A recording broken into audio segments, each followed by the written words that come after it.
Hi, everyone. Your host, Amanda here. Before we dive into today's episode, I'm excited to let you know that my recent TEDx talk on the future of work is now live. I tackle all the ways that work is broken and how, if we let them, Gen Z can help us fix it. Check out the show notes of this episode for a link to watch the full talk.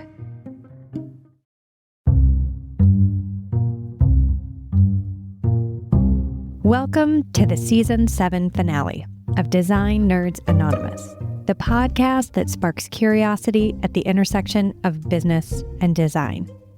I'm your host, Amanda Schneider. This season, we've looked beyond our industry, exploring bold, phygital strategies from unexpected places to rethink how we engage and connect.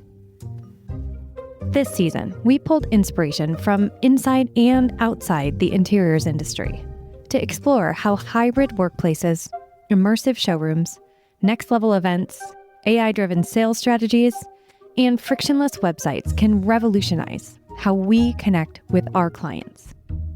And through it all, we asked each of our expert guests the same pivotal question. Companies that get ahead in 2025 will do this one thing. What would that one thing be?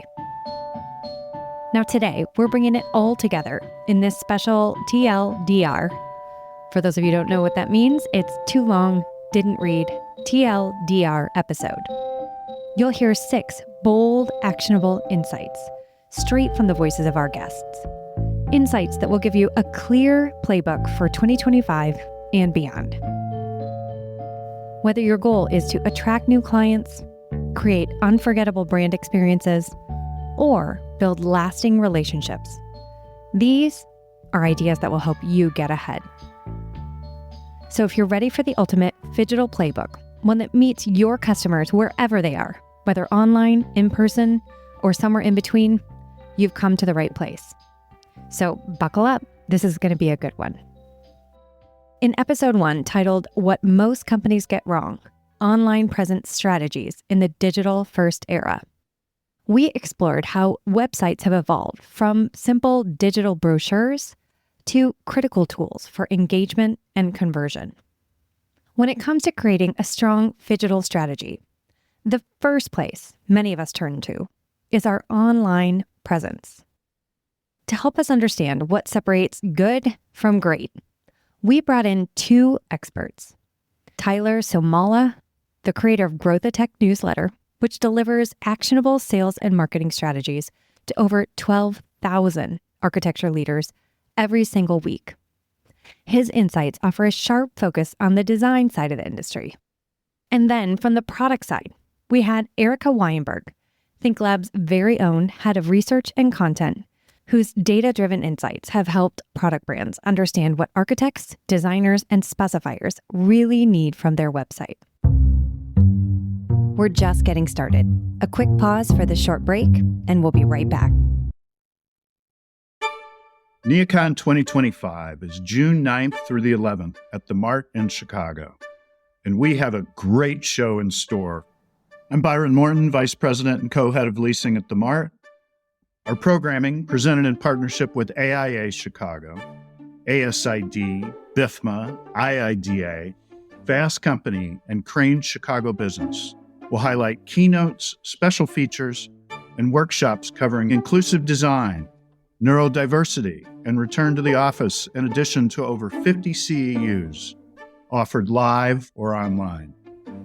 Special features and activations will include NeoCon Talks in the 7th floor exhibit hall, Paved States, a curated pop-up celebrating emerging design talent, a new experiential program in conjunction with the Design Museum of Chicago called Inside Design, IIDA's Revel in Design celebration and their annual meeting, a new Art on the Mart NeoCon collaboration in partnership with Perkins & Will, the NeoCon Podcast Studio, presented by Sandow's Surround Network, Interior Design's Design Scene Space, and the Metropolis Sustainability Lab on 11th, the NeoCon Park and Cafe Space on the South Drive, and back for its 3rd year, the first NeoCon program. I can't wait to welcome you and over 50,000 industry professionals to see thousands of new products from hundreds of industry-leading manufacturers, June 9th through the 11th, only at the Mart in Chicago. Thanks for sticking with us. Now we're diving back in. As with every episode this season, we asked our guests this question. Companies that get ahead in 2025 will do this one thing when it comes to websites. Here's Tyler's response. Make the next step clear. Forgetting who it is that you're serving, I think, is one of the biggest mistakes that you can make. I think the second biggest mistake is forgetting what the goal of the website is, or at least not defining it for yourself. So I always talk as if the goal of the website is to bring in clients, because that's what I think it should be, right? If you just want to accept that I don't plan to bring any work in through my website ever, and I just want it to be like a unique reflection of my brand as a portfolio website, then that's fine. Do whatever you want. But if you are trying to actually bring in work and attract clients through that website, then you can't forget that's the primary goal. If that is the primary goal, then I would look at your website and think, is that clear? Is it clear that the best next step, and really the only next step that I want a visitor to take when they visit this website, is to reach out to me, is to book a meeting with us, is to come into the office? What is that call to action? And usually what you see across architecture websites is just like 50 different CTAs, right? Check out our latest work. Here's the news. Learn about our team. And each one of those is actually just adding more friction to the process of the next step that you want them to take. So instead of thinking about it as, I want someone to learn everything about my firm and about me before they meet with us, it should really be about, I want someone to realize this is the next step that they have to take. And then if they want additional information, here's where they can find it.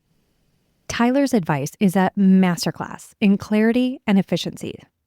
Today's customers expect a seamless experience from the moment they land on your site. And it's not just about aesthetics. It's about making sure they find what they need quickly and without frustration. Whether you're a manufacturer showcasing products or a design firm highlighting services, a frictionless experience can mean the difference between engagement and a quick exit. But efficiency alone isn't enough. Your website also needs to inspire. And that's where Erica Weinberg's perspective, grounded in ThinkLab's deep industry insights, comes in. Here's how she answered that question. Empower self-service. Okay, tell me what you mean by that. Specific to our industry, when we think about our consumer lives, we have all the autonomy that we need to convert. We can buy that thing. We can do the free trial. We can sign up for a class. We need to make it that easy on our industry as well. We need to be able to download any file. It all needs to be there transparently out in the open, where they can choose to do this by themselves, or you are able to connect with somebody at the company. Erica's insight emphasizes the dual role of modern websites as both practical tools and creative experiences. It's about finding balance between delivering the facts and sparking curiosity, creating a journey that feels as engaging as the best in-person interactions. So what's the big takeaway from episode 1? To win in 2025, your website needs to serve as both a clear guide and a source of creative inspiration, removing friction while capturing their attention. And if you haven't heard the full episode, it's worth a listen.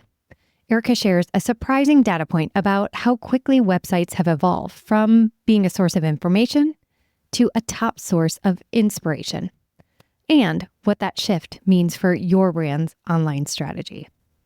Let's move on to episode 2. Hey, it's Austin Schneider, son of your host, Amanda Schneider.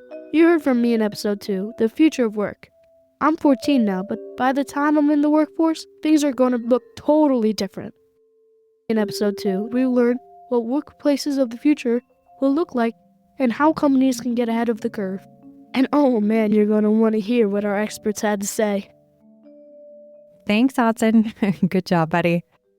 Episode 2 dove deep into how the workplace has evolved from a physical location to a hybrid ecosystem, where the physical, digital, and even emotional aspects of work intersect. We were joined by 2 incredible thought leaders who are redefining what it means to collaborate in our current world.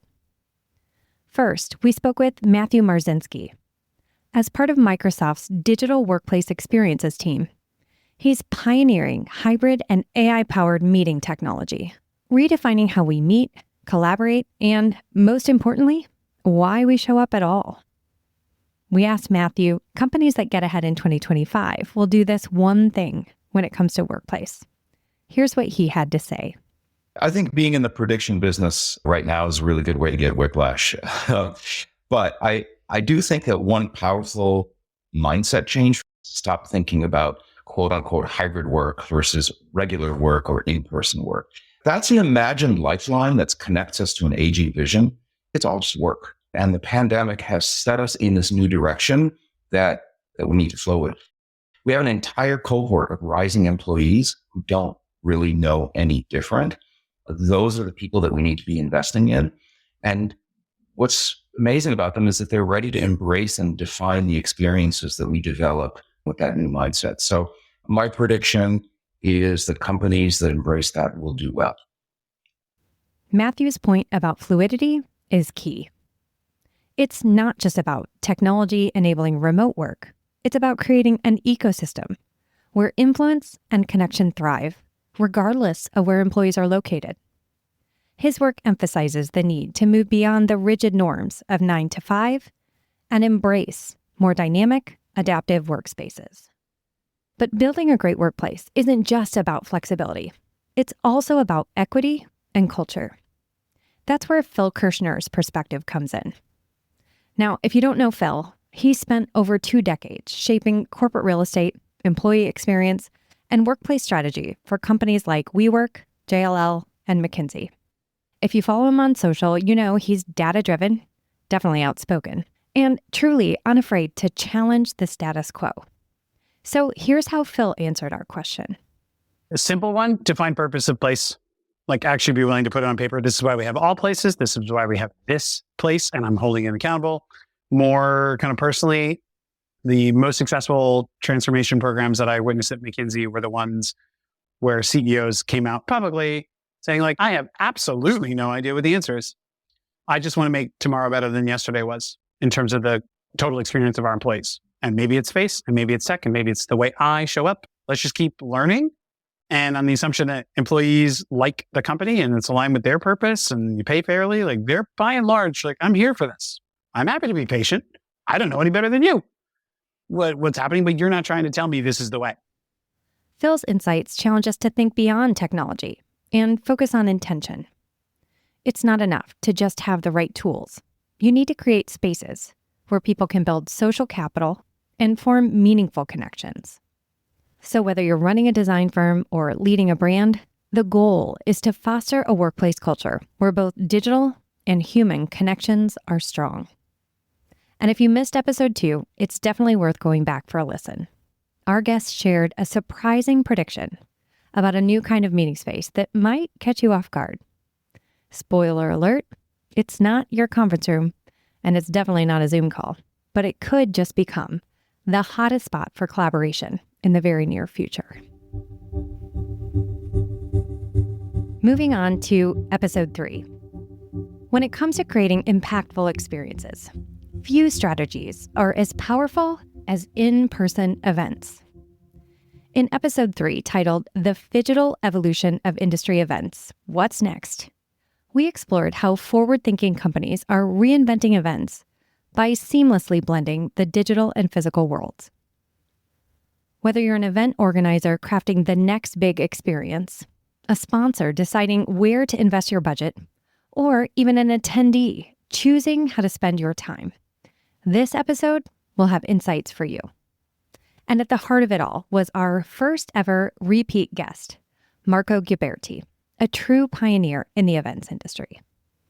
Marco is not just an entrepreneur and investor. He's also the co-author of 2 influential books. He has personally helped shape the evolution of the live events industry, and we get to tap in to translate his expertise into what all of us need to learn. So we asked Marco that same question. Companies that get ahead in 2025 will do this one thing when it comes to events. Here's what he had to say. See, I think that for 2025, it's way easier than when you asked me that question. It was 2021, unless, of course, some force majeure sort of events happen. Events in 2025 will continue to be very strong, will continue to grow. Probably not at the same pace that what we saw in 24 or 23, but we're still on the hockey stick trajectory.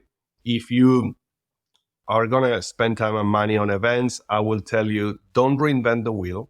Think on what should be done face-to-face and how do I qualify that face-to-face meeting in order to make it as productive as possible?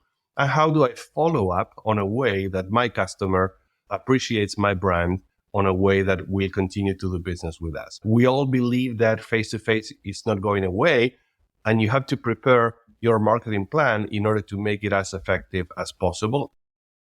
Marco's insight is a powerful reminder that the best events are not just about filling seats. They're about creating experiences that resonate long after the event ends. For organizers, this means crafting immersive environments where technology enhances rather than replaces the human experience. For sponsors, it's an opportunity to connect with audiences in a way that feels genuine and valuable. And for attendees, it's about engaging in a space where you feel seen, heard, and, most importantly, inspired. One of the biggest takeaways from this episode was the importance of viewing events not as standalone moments, but as part of a year-long engagement strategy. Digital tools now allow organizers and sponsors to track engagement before, during, and long after the event, whether through targeted pre-event content, real-time interaction tools like live polls and digital networking, or ongoing post-event touchpoints. When done right, events become the spark that ignites a continuous conversation with your audience, building deeper relationships over time. So if you haven't listened to the full episode yet, it's another one that's worth going back for. Marco shared a thought-provoking example of how some of the most innovative brands are turning events into living ecosystems. His perspective could change the way you think about building relationships through events, taking them from isolated experiences to ongoing, impactful connections. We're taking a break for a quick moment, but don't go too far. Hi there. This is Rob Schulte, senior producer at the Surround Podcast Network. If you're headed to NeoCon this year, we hope to see you in our brand new home for the NeoCon Podcast Lounge on the 3rd floor in Suite 397. You can pull up a chair during live recordings, join us for a lunchtime pizza party on Tuesday, and enter for the chance to win amazing prizes from our partners. Oh, and of course, don't miss your chance to pick up a pair of limited edition Surround socks. They're so cozy. A very big thank you to Material Bank for sponsoring the lounge, and to Hog, StyleX, Turf, and KI Wall for beautifying the space with their products. Head to neocon.com for more info. Let's pick up where we left off. Next up is episode 4, all about showrooms. We know that showrooms have always been a critical touchpoint in the B2B world. But as digital and physical experiences merge, they need to offer more than just products on display. Today's showrooms must create experiences you can't get from your couch, while also translating those experiences seamlessly into digital-first workflows. In episode 4, titled Rethinking B2B Showrooms, Lessons from Retail and Beyond, we explored how inspiration from unexpected places, like retail, entertainment, and even hospitality, can help us create showrooms that truly engage. This episode delivered powerful insights from two of the brightest minds in experiential design. Rachel Shepman, the visionary behind Story, which is a groundbreaking retail concept eventually acquired by Macy's, and Doug Stevens, a globally recognized retail futurist and founder of Retail Profit. They both shared how brands and firms can turn showrooms into truly unforgettable experiences. First, here's Rachel. And I'll just say companies that get ahead in 2025 in their showrooms will be more immersive. I think it's a word we've seen show up a lot in retail or ticketed immersive entertainment experiences. I don't think we've seen it a lot in showrooms. I think showrooms haven't changed in gosh knows how long, and they could afford to. So go hire a theatrical set designer or an event designer. Think outside the box and bring in talent who's used to playing with props and objects. Find an event designer or a set designer to reimagine your showroom, I think could be really interesting. Rachel's approach is all about crafting spaces that make people feel something. She's known for turning retail environments into a dynamic, ever-changing experience. And the same principles she applied there apply to B2B showrooms as well. Next, we turn to Doug, whose forward-thinking strategies have guided global brands like Google, IKEA, and L'Oreal. Mine would be quite simple. Right now, across virtually every industry and category, people are consumed by the conversation around AI. And certainly, AI is going to permeate virtually every aspect of our professional and personal lives, and it's proving to do so already.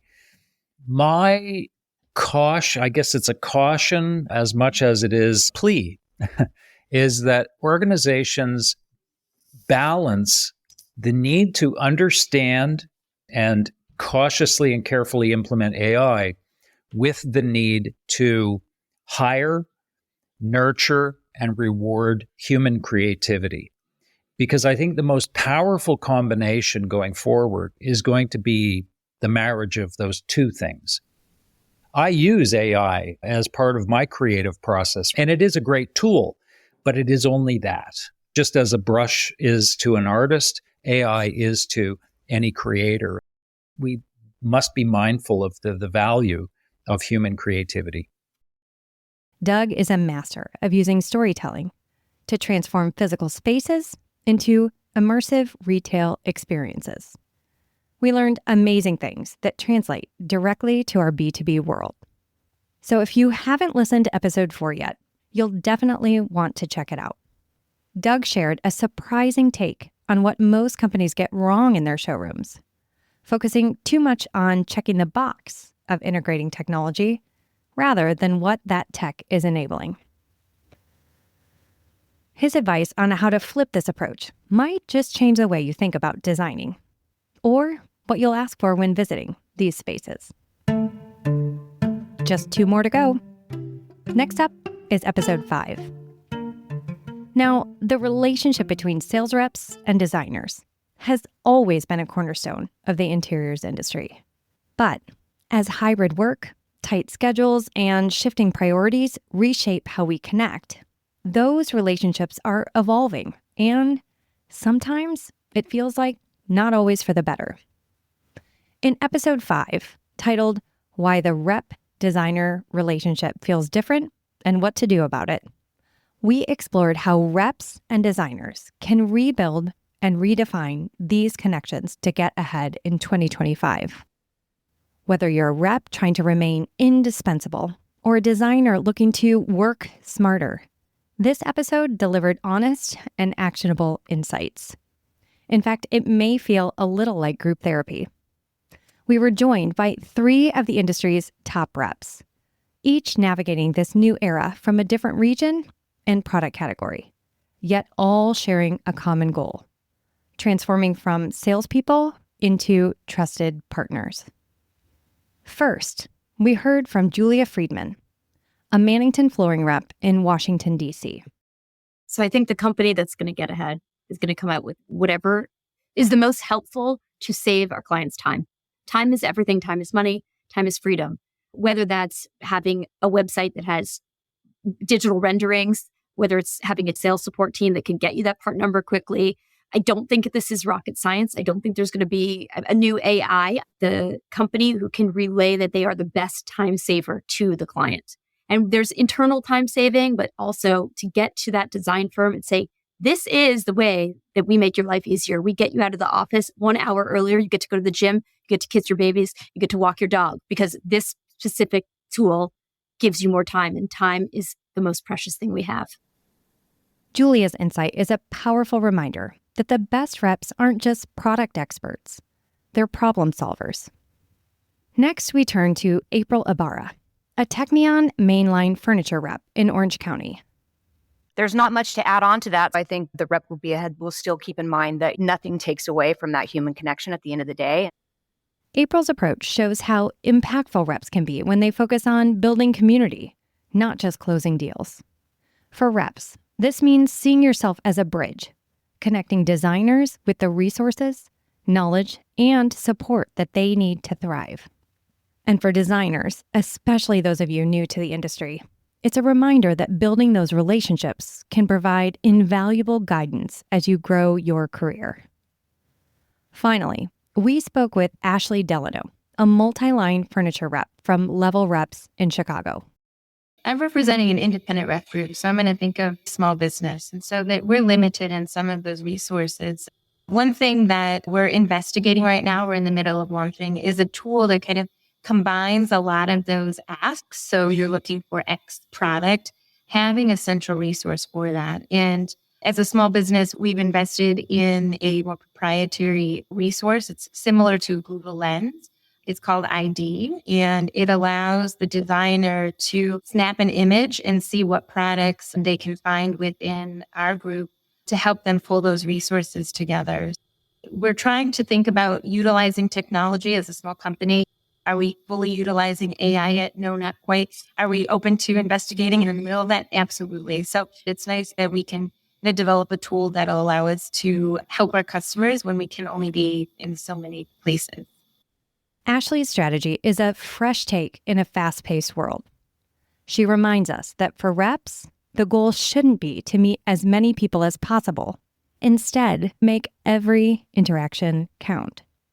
And for designers, it's about valuing those who take the time to understand your needs and provide those solutions tailored specifically to your projects. And if you haven't listened to episode 5 yet, I would definitely recommend you check it out. This conversation dives deep into why the rep-designer relationship feels different today and offers practical advice about how to navigate it. You'll hear surprising stories about what's really working and what's not when it comes to building authentic, valuable connections. Whether you're a rep or a designer, this episode is packed with insights that could help reshape the way you work together in 2025 and beyond. And finally, we move to episode 6. Next up, literally and figuratively, is AI. Today, AI is everywhere. From the tools that recommend your next binge-worthy show to the chatbots that handle customer service, artificial intelligence is reshaping nearly every industry, including ours. In episode 6, titled The Future of Sales, How AI is Helping Reps Do It All, we explore how AI can transform the way we work, whether you're selling a product or a service. Today's sales professionals face a real challenge, balancing the demands of in-person and digital engagement without burning out. And that's where AI comes in. To help us understand how AI can elevate our industry, we spoke with Chad Burmeister, host of the AI for Sales podcast and a pioneer in AI-driven selling. His work focuses on how to use AI, not just to automate, but amplify human potential. So, like every other guest, we asked Chad, companies that get ahead in 2025 will do this one thing when it comes to AI. Here's what he had to say. Embrace the technology, be open to learn and flexible to new ways. And the good way to do that is probably finding someone, a bleeding edge thinker that can come in and challenge the status quo. Think of the change that's going on in massive ways. That's what you have to think about when it comes to AI. If you got the same team and the same staff that's thought the same way for 30 years, just go hire an intern like my son who just graduated and put him to task on looking at the world through an AI lens rather than the way you've always looked at it. Chad's perspective is a game changer. He's not talking about replacing people with technology. He's talking about leveraging technology to handle the time-consuming tasks that keep you from doing what only humans can do: building relationships, thinking strategically, and, perhaps most importantly, closing deals. AI can help you scale your efforts without losing the human touch. Whether you're a product rep trying to research more prospects or a service provider managing client follow-ups, one of the key takeaways from this episode was how AI can help you collapse time. It's not about cutting corners. It's about reallocating your time towards high-impact activities that drive real value. And if you haven't listened to the full episode yet, again, I'll invite you to go back and listen.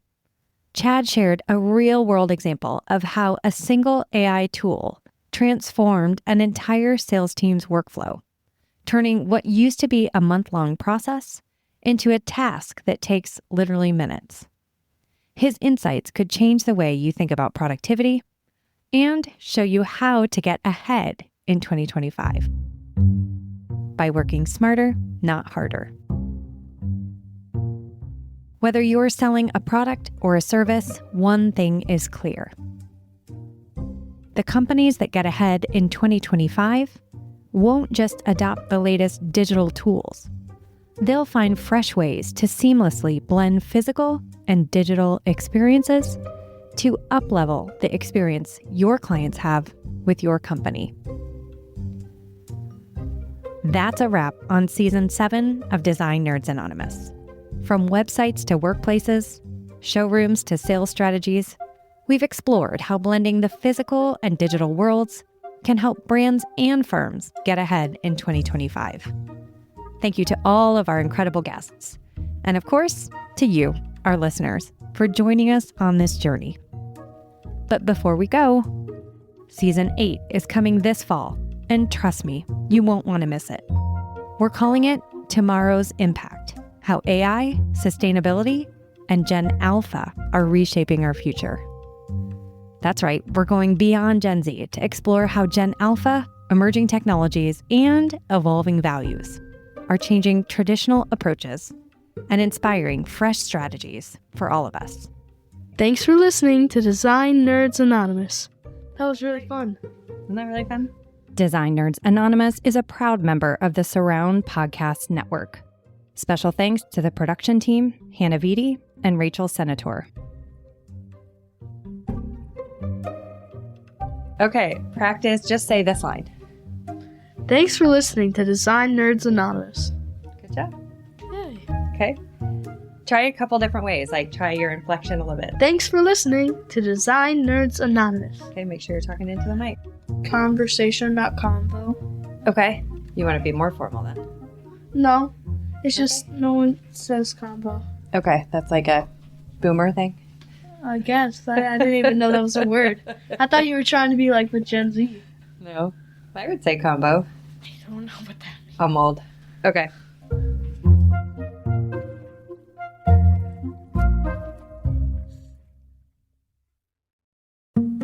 Join the conversation on Design Nerds Anonymous. What have we missed? Are you doing something spectacular to lead the phygital revolution? If so, I want to personally invite you to call our hotline, share your thoughts, and who knows, you could be featured on social channels or possibly even a future podcast episode. Simply call our hotline at 917-934-2942 and make your voice heard.